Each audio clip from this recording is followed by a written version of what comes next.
इस्लामी नजरियाती council ने बैंकों से रकम निकलवाने या मुंतकिल करने पर विद होल्डिंग टैक्स गैर शरई करार दे दिया है। इस हवाले से क्या तफसीलात हैं ये जान लेते हैं। बोल न्यूज के डिप्टी ब्यूरो चीफ अली शेर हमारे साथ लाइन पर मौजूद हैं। जी बताइएगा। जी बिल्कुल, इस्लामी नजरियाती काउंसिल का इजलास चेयरमैन डॉक्टर राघव हुसैन नईमी की सदारत में हुआ है और उसमें बिल इत्तफाक इस्लामी नजरियाती काउंसिल के जितने अरकान हैं उन्होंने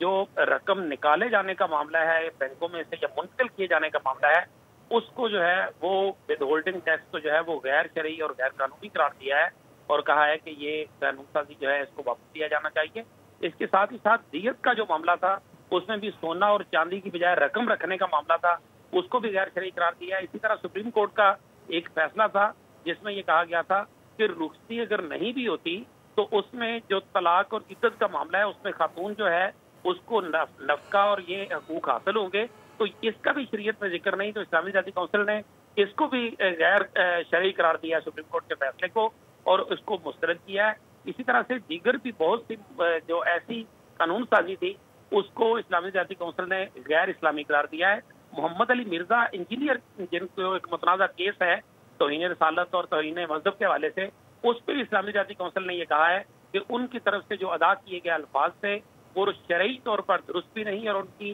बैक पे जो है वो जो रेफरेंस कोट किए गए हैं वो नहीं है और उनको जिस तरह शरीयत का हुक्म है नकल कुफर नबाशत यानी कुफर को नकल करना कुफर नहीं, इस असूल का जो मामला है इसको भी जो है वो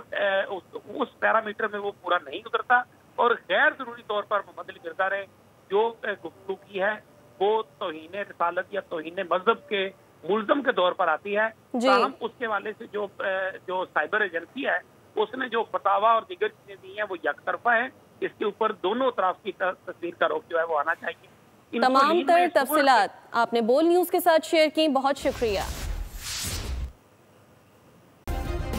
सब्सक्राइब करें और बेल दबाएं ताकि कोई खबर रह न जाए।